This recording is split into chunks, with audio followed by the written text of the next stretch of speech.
الساعة 3 الصبح، هاي خامس مرة عم بسجل هاد. بدنا نعمل شوية خبز. تعالوا معي. مرتي بتحب تسويه وإحنا بنحب ناكله. المهم، هي المقادير. حط باوز للي بدك تشوفهم. ما بدك تشوفهم كمل معي. بدنا 6 كواب طحين، كواب كبار، طحين عضوي unbleached، بعرف شو يعني بالعربي صراحة، يعني روح اترجمها على سيري أو شغلة. بعدين شوية بيكنج باودر، شوية ملح، شوية سكر. بعدين سكر ما تبعزق، هذا السكر بعرف شو هو، سكر عضوي ولا ما اعرف ايش، سكر عادي عادي بتاخذه من اي محل، نقي ونادر. تنساش الخميرة طبعا، ولا بطعم الخميرة ولا بطعم ولا بجوع الخميرة، بحط الخميرة زي ما هي. بعدين بتجيب شوية لبن وتحطه هون، طبعا لبن عادي، مش ما تجيبش لبن لايت وجبن ابصر ايش. بعدين بشوية ساور كريم. طبعا ساور كريم يا شباب هي لبنة يعني عادي، أي لبنة، مش ضروري تغلب حالك كثير. بتجيب الجهاز، بلش تحرك فيه لحتى تحس انه العجينه صارت متجانسه، ضلك مكمل هون بتزهق حالك. زي ما قلت لكم الساعه هلا 3 الصبح عم نسجل هذا الفيديو. بعدين بتحط شويه حليب، حط حليب ما تحط حليب قد ما بدك، شويه هون شويه هناك لحتى تصير العجنه شويه طريه. تتحرك هيك، بتنظف كل اللي حواليها، تلاحظ ما فيش طحين ملزق بالازاز. تضلها مكمله لحتى تعجبك. هون بتحط بعدين زيت زيتون. طبعا حاول تجيب زيت زيتون من فلسطين، اشي كويس ومتناسب مع العجنة اللي عم نحاول نسويها، الخبز العربي، مش جيب لي اشي فارط من المنطقة المحلية. ضلك مكمل لحتى تلاقي هيك العجينة صارت متجانسة كويس. لاحظ كيف الأزاز صار نظيف بوج وج. لما يحكوا الشعرة من العجينة قصدهم هيك، طلع الشعرة من هاي العجينة.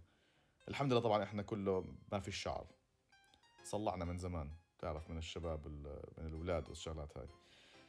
بعدين بتخلص من الموضوع،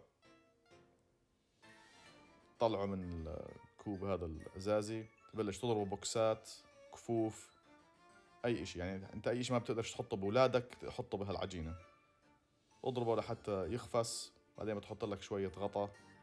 طبعا مش ضروري تستعمل ساران راب، تقدر تحط أي قطعة قماش وخلص. بعدين بتروح على الفرن تبعك. اذا الفرن فيه بريد بروف، ما بعرف يعني اي فرن، حياتي ما شفت فرن تاني فيه بريد بروف، بعرفش ايش يعني. المهم يكون ساخن 100 درجة فهرنهايت، طبعا بدك تعمل حساباتك ليكون سلسيوس. بعدين وبتتركها تقعد ساعة او اكثر من ساعة. احنا تركناها تقريبا 3 ساعات. بتلاحظ هون كيف العجينة رح تطلع من الجاط. بعدين بتطروها كمان مرة بوكس تاني مشان تنزلها وتبلش تعمل الطابات تبعونك. شوف ما احلى هالعجنة، اشي فظيع. شوية زيت زيتون على الكاونتر. طبعا بعض الناس بيستعملوا الطحين، ما بعرف ليش احنا ما بنستعمل الطحين، لا لازم نستعمل زيت زيتون. حكت لي مرتي انه لازم نحكي عن زيت الزيتون فوائده الصحية. انا صراحة ما بتفرق معي، حط طحين ما طحين كله بزبط. سوينا 4 من العجنة كلياتها. هلا بنمسك واحدة منهم ونقسمها كمان. طبعا انت بتقدر تقسمها كبير صغير زي ما بدك. احنا طبعا عيلة بطرانة، انا بدي كبير، انا بدي صغير، انا بدي اغمس، انا بدي سندويشة. فمرتي يا حرام بدها تلحق على الكل، بدها تسوي لنا كل واحد اللي بده اياه. فهون هاي اللي انا بحبهم حجم متوسط. بس هون مثلا بعض الناس، انا ما راح اسمي اسامي صراحة اليوم، بس بحبوه اصغر مشان بدهم يغمسوا وبدهم لقمة وبدهم لقمتين، ما بعرفش يعني، بعزقة زي ما قلنا. بعدين بتتركها كمان مرة هيك 10 15 دقيقة.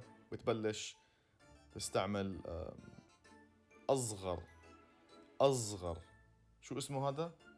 أصغر مرق. أصغر مرق بحياتك بتشوفه. طيب أنا فكرته صراحة بس للمنظر، لأنه أصغر من أصبع إجري هذا قد ما هو صغير، وما بوسع، لو بمسكه بنكسر صراحة. بعرفش كيف مرتي بتقدر تستعمله بس كتير صغير. بتركهم كلياتهم رغيف ورا رغيف. تحط الزيت مشان ما يلزق بالكاونتر، ما يلزق بالمرق. ضلك مكمل لحتى تخلصه. شوف هاللقطة هاي، هذا تصويري بحب أحكي لك. بس تخلص من هاي تحطهم كلياتهم، تفرد لك كم من شرشف. طبعا احنا ما زبط الشرشف الاول، بتزيد زبنا شو اسمه شرشف تاني، حطيناها تشرشف التخت. تتركهم كمان مرة يرتاحوا 10 ل 15 دقيقة. بعدين بنروح على الغاز، بنبلش نشتغل هون. بنشغل الغاز، بنجيب قلايات. طبعا ليش عم نستعمل قلايات؟ لأنه مرتي بدهاش تستعمل الفرن. لو استعملنا الفرن كان خلصنا قبل امبارح، بس هلا مصرة واحدة واحدة نشتغل عليهم. هي بتستعمل حتى ثلاث مقالي. بقولها يا بنت المقالي هدول للبيض، بتقول لا أنا بحب أشتغل عليهم واحدة واحدة، بحسهم زي صغاري، بدي أضل أدير بالي عليهم كلياتهم. طبعا أول تنتين ثلاثة رح يخربوا. لما أحكي لك يخربوا يعني ما بزبطوا، ما بنفشوا. مشي لنا إياها، بس إحنا رح نعمل كت هلا للأشياء اللي زبطوا مشان يبين زي كأنه بروفيشنال. وبتضلك هون تقلب فيه شوي شوي لحتى الخبز يسمر، تسمر روحك معاه. احنا بدنا نفرجيكم هون انه ممكن ما يسمر، ممكن ما ينفخ. اذا بتحط عليه بتشد عليه شوية بالمعلقة او اي شيء بنفخ شوية. على اليمين نفخ، على الشمال ما نفخ، زي الاولاد. منهم بصير فلحان والتاني ما بفلح، عادي يعني، ما تاخذهاش بيرسونال. المهم بتبلش هلا تخلص بقية. طبعا هون بتعل نفسك وانت بتستنى واحدة ورا الثانية. فسرعنا لك الفيديو مشان تقدر تعيش حياتك وتشوف اشي عم بخلص. لاحظ هلا صاروا ينفشوا اكثر واحسن. وطبعا احنا قصينا يمكن 4 5 ترغفة، ما نفشوا بالمرة، بس مشان ما نقعدش نفرجيك الفشل اللي صار بهاي الشغلة. طبعا في عنا اشي صغير اشي كبير، زي ما قلت لكم كل واحد في العيلة بده رغيف على الشكل اللي هو مناسب له.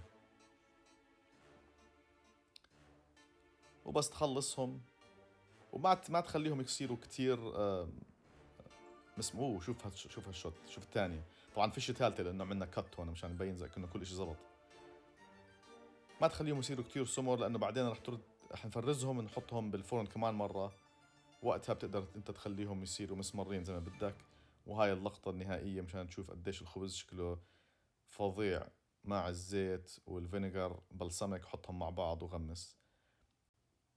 خلي الخبزات شوية يرتاحوا، يبردوا، بعدين حطهم بالفريزر. لما تطلعهم من الفريزر روح على الفرن، امسكهم زتهم. شوف كيف واحد بنفخ والتاني متأخر بالنفخ. طبعا هو راح ينفخ بس متأخر، زي ما قلت لكم زي الأولاد. في ناس راح ينجح وفي ناس ما راح ينجح كثير، مش مشكلة. بس تخلص بتسوي سندويشة لبنة، سندويشة زيت وزعتر، سندويشة جبنة اللي بدك إياه، وصحتين يا شباب.